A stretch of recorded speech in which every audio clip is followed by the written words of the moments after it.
ഏശയ്യാ അധ്യായം 12. കൃതജ്ഞതാഗീതം.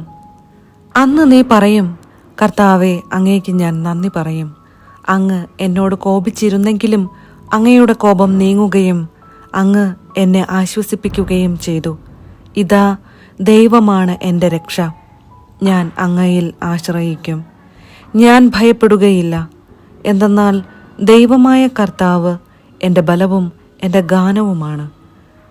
അവിടുന്ന് എൻ്റെ രക്ഷയായിരിക്കുന്നു. രക്ഷയുടെ കിണറ്റിൽ നിന്ന് നീ സന്തോഷത്തോടെ ജലം കോരിയെടുക്കും. ആ നാളിൽ നീ പറയും, കർത്താവിന് നന്ദി പറയുവിൻ. അവിടുത്തെ നാമം വിളിച്ചപേക്ഷിക്കുവിൻ. ജനതകളുടെ ഇടയിൽ അവിടുത്തെ പ്രവൃത്തികൾ വിളംബരം ചെയ്യുവിൻ. അവിടുത്തെ നാമം ഉന്നതമാണെന്ന് ഉദ്ഘോഷിക്കുവിൻ. കർത്താവിന് സ്തുതി പാടുവിൻ. അവിടുന്ന് മഹത്വത്തോടെ പ്രവർത്തിച്ചു. ഭൂമിയിലെല്ലാം ഇത് അറിയട്ടെ. സിയോൻ വാസികളെ ആർത്തട്ടഹസിക്കുവിൻ. സന്തോഷത്തോടെ കീർത്തനങ്ങൾ ആലപിക്കുവിൻ. ഇസ്രായേലിൻ്റെ പരിശുദ്ധനായവൻ മഹത്വത്തോടെ നിങ്ങളുടെ മധ്യേ ഉണ്ട്. ഏശയ്യാ അധ്യായം 13. ജനതകൾക്കെതിരെ ബാബിലോൺ.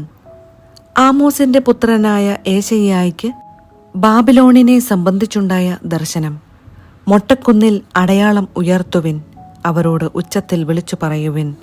പ്രഭുക്കന്മാരുടെ വാതിലുകൾക്കുള്ളിൽ പ്രവേശിക്കാൻ കൈവീശി അവർക്ക് അടയാളം നൽകുവിൻ. ഞാൻ തന്നെ എൻ്റെ വിശുദ്ധ ഭടന്മാരോട് കൽപ്പിച്ചു.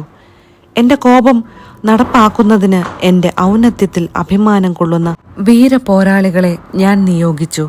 അതാ, പർവ്വതങ്ങളിൽ വലിയ ജനക്കൂട്ടത്തിൻ്റേതുപോലുള്ള ആരവം, രാജ്യങ്ങളുടെ അലർച്ച, ജനതകൾ ഒന്നിച്ചു ചേരുന്ന ശബ്ദം. സൈന്യങ്ങളുടെ കർത്താവ് സൈന്യത്തെ അണിനിരത്തുന്നു.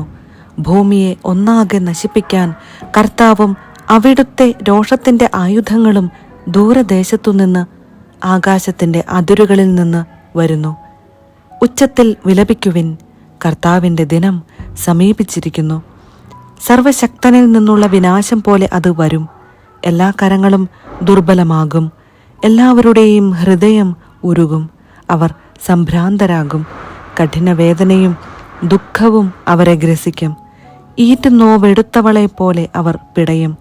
അവർ പരസ്പരം തുറിച്ചു നോക്കുകയും അവരുടെ മുഖം ജ്വലിക്കുകയും ചെയ്യും. ഇതാ, കർത്താവിൻ്റെ ക്രൂരമായ ദിനം ആസന്നമായിരിക്കുന്നു. ഭൂമിയെ ശൂന്യമാക്കാനും പാപികളെ നശിപ്പിക്കാനും കോപത്തോടും ക്രോധത്തോടും കൂടെ അത് വരുന്നു. ആകാശത്തിലെ നക്ഷത്രങ്ങളും നക്ഷത്രരാശിയും പ്രകാശം തരുകയില്ല. സൂര്യൻ ഉദയത്തിൽ തന്നെ ഇരുണ്ടുപോകും.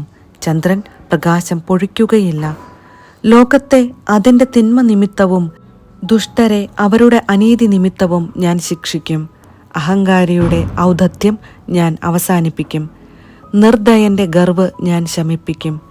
മനുഷ്യൻ തങ്കത്തേക്കാൾ, മനുഷ്യവംശം ഓഫീർ പൊന്നിനേക്കാൾ വിരളമാകാൻ ഞാൻ ഇടയാക്കും. സൈന്യങ്ങളുടെ കർത്താവിൻ്റെ രോഷത്തിൽ, അവിടുത്തെ ക്രോധത്തിൻ്റെ ദിനത്തിൽ ഞാൻ ആകാശത്തെ വിറകൊള്ളിക്കും. ഭൂമി അതിൻ്റെ സ്ഥാനത്തു നിന്നിളകും. വേട്ടയാടപ്പെടുന്ന മാൻകുട്ടിയെപ്പോലെയും ഇടയനില്ലാത്ത ആടുകളെപ്പോലെയും ഓരോരുത്തരും സ്വന്തം ജനത്തിൻ്റെ അടുത്തേക്ക് തിരിഞ്ഞ് സ്വന്തം നാട്ടിലേക്ക് ഓടിപ്പോകും. കാണുന്നവനെയെല്ലാം കുത്തിപ്പിളരും. പിടികിട്ടുന്നവനെയെല്ലാം വാളിനിരയാക്കും. അവരുടെ ശിശുക്കളെ അവരുടെ മുൻപിൽ വെച്ചു തന്നെ നിലത്തടിച്ച് ചിതറിക്കും. അവരുടെ ഭവനങ്ങൾ കൊള്ളയടിക്കപ്പെടും. അവരുടെ ഭാര്യമാർ അവമാനിതരാകും. ഞാൻ മേദിയാക്കാരെ അവർക്കെതിരെ ഇളക്കിവിടുന്നു. അവർ വെള്ളി കാര്യമാക്കുന്നില്ല, സ്വർണത്തിൽ താൽപ്പര്യവുമില്ല. അവരുടെ അമ്പ് യുവാക്കന്മാരെ വധിക്കും. ഉദരഫലത്തോട് അവർക്ക് കരുണയുണ്ടാവുകയില്ല. ശിശുക്കളോട് അവർ ദയ കാണിക്കുകയില്ല. രാജ്യങ്ങളുടെ മഹത്വവും കൽദായരുടെ മഹിമയും അഭിമാനവുമായിരുന്ന ബാബിലോൺ ദൈവം നശിപ്പിച്ച സോദോമും ഗൊമോറായും പോലെ ആയിത്തീരും. അത് എന്നും നിർജ്ജനമായിരിക്കും. തലമുറകളോളം അതിൽ ആരും വസിക്കുകയില്ല. അറബികൾ അവിടെ കൂടാരം അടിക്കുകയില്ല. ഇടയന്മാർ തങ്ങളുടെ ആടുകൾക്ക് അവിടെ ആല ഉണ്ടാക്കുകയില്ല. അത് വന്യമൃഗങ്ങളുടെ ആസ്ഥാനമായി തീരും. അതിൻ്റെ വീടുകൾ ഓരിയിടുന്ന ജീവികളെ കൊണ്ട് നിറയും.